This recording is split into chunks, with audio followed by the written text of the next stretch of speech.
A figura de 2,90 metros de altura era quase 1/3 mais alta que a média dos Ai-Hai, mas apresentava a familiar conformação de peito massivo e protuberante e membros ossudos com várias articulações.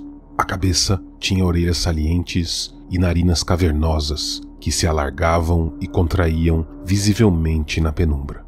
Os olhos se perdiam em cavidades fundas, totalmente invisíveis, a não ser por minúsculas cintilações avermelhadas que pareciam queimar suspensas nas órbitas de uma caveira. Conforme o costume nativo, o bizarro personagem estava totalmente nu, mas uma espécie de colar em torno do pescoço, um arame achatado feito de prata batida, indicava ser o servo de um senhor nobre. Não tenho ideia de quão longe fomos até chegarmos à última cripta, mas me pareceu que estávamos perambulando por aquele mundo subterrâneo esquecido por eras. O ar estava ficando mais fétido e irrespirável, com uma qualidade espessa e saturada, como se fossem sedimentos de podridão material, e foi assim que decidimos voltar. Então, sem aviso, ao fim de uma catacumba longa e ladeada de urnas funerárias, nos vimos confrontados por uma parede nua. Ali chegamos à nossa descoberta mais estranha e enganosa. Uma figura mumificada e incrivelmente ressequida, de pé contra a parede.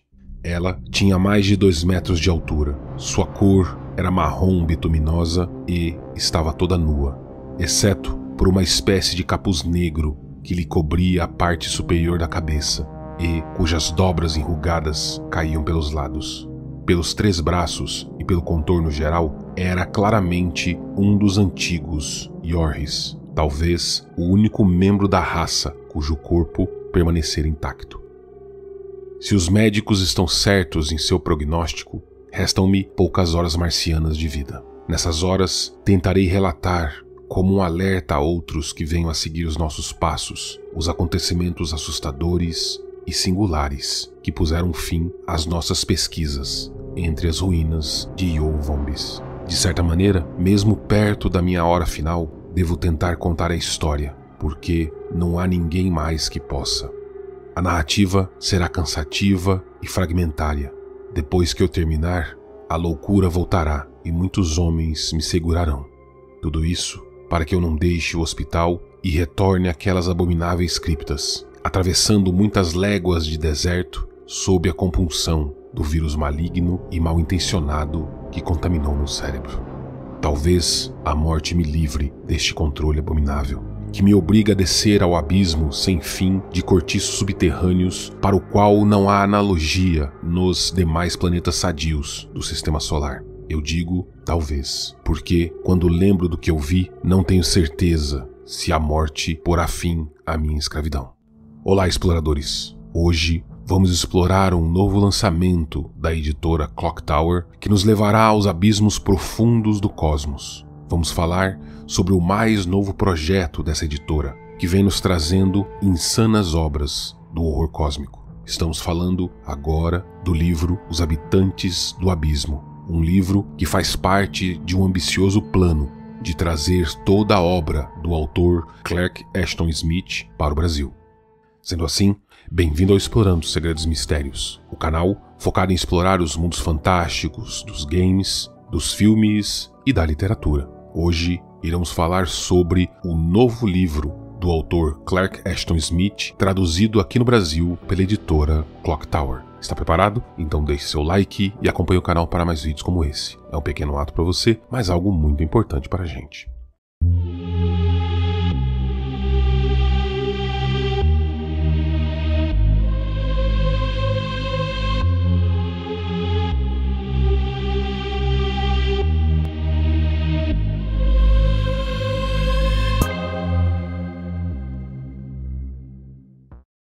No final de 2020, a editora Clock Tower lançou o livro Além da Imaginação e do Tempo. Esse foi o primeiro livro do autor Clark Ashton Smith traduzido em português. Esse livro nos trouxe um pouco mais de cada mundo imaginado pelo autor Smith, um contemporâneo e amigo do autor H.P. Lovecraft, um nome que nos revelou um pouco mais dos segredos do horror cósmico. Graças ao sucesso desse lançamento, os herdeiros de Smith concederam à editora Clock Tower os direitos exclusivos de lançar toda a obra do autor aqui no Brasil. Tudo isso baseado nos textos canônicos do livro The Collected Fantasies of Clark Ashton Smith. Sendo assim, este ano a Clock Tower nos traz Os Habitantes do Abismo, um conjunto de histórias espaciais relacionadas com os grandes antigos. Uma parte da obra de Smith que mais se aproxima dos mitos de Cthulhu de H.P. Lovecraft. No enredo, visitamos o planeta Marte e ficamos sabendo que ele nunca deixou de ser um planeta habitado. Lá, seus antigos habitantes são conhecidos como os Ai-Hai e, desde sempre, eles se esconderam e viveram em túneis subterrâneos. Dweller é um desses seres, uma criatura vinda de outro planeta e que lá é adorado em um culto diabólico. Na história, em um futuro distante, Marte será terraformado e tanto terráqueos quanto marcianos começarão a viver na superfície e nos túneis, e lá irão descobrir horrores indescritíveis que sempre estiveram por lá aguardando. A história e a literatura de Marte. Até onde nossos olhos robóticos puderam verificar, até agora não encontramos vestígios de vida em Marte, apenas pequenas teorias. No entanto, o planeta vermelho tem longas planícies, vales profundos e enormes cavernas, algumas delas recentemente descobertas. Além disso, o planeta oferece a maior montanha conhecida do sistema solar, o fabuloso Monte Olympus, uma estrutura com quilômetros de elevação e que, é claro, permanecem praticamente inexplorados até hoje. Desde os anos 1800, acreditava-se que Marte possuía uma série de canais artificiais que potencialmente abrigavam vida. Baseados nessa percepção, foram escritos diversos livros, como A Princesa de Marte, de Edgar Rice Burroughs, A Guerra dos Mundos, de H.G. Wells e muitos outros. Todos eles tendo uma ideia firme de que os astrônomos imaginavam que Marte seria habitada, ou que pudesse ter tido vida por lá. Um planeta que estava aos poucos morrendo é um dos cenários escolhidos pelo autor Clark Ashton Smith para a criação de seus contos do horror cósmico, onde ele nos apresenta, na realidade, um planeta decadente, habitado pelos marcianos, uma subespécie dos antigos Yorhis. Criaturas que, por sua vez, descendem de uma civilização que não restou vestígio algum, mas, na sua interação com os terráqueos, é que os enigmas de seus subterrâneos começam a ser revelados. Clark Ashton Smith foi um escritor, poeta e artista nascido em 1893. Ele foi um dos membros do círculo de correspondentes de H.P. Lovecraft, juntamente ao lado do autor Robert Howard, criador de Conan o Bárbaro. Smith é conhecido por sua habilidade de criar mundos fantásticos e atmosféricos, repletos de detalhes macabros e surreais. Sua amizade com Lovecraft foi uma das mais significativas em sua vida, e ambos influenciaram profundamente o trabalho um do outro.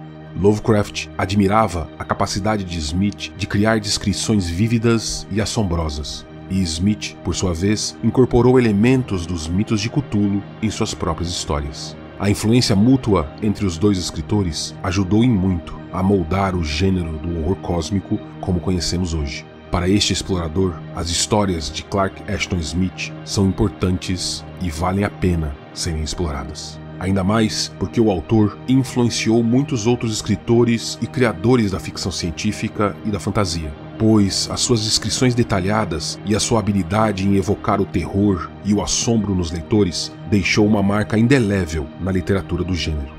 Autores como Ray Bradbury, Harlan Ellison e Neil Gaiman já citaram Smith como uma grande influência em suas obras.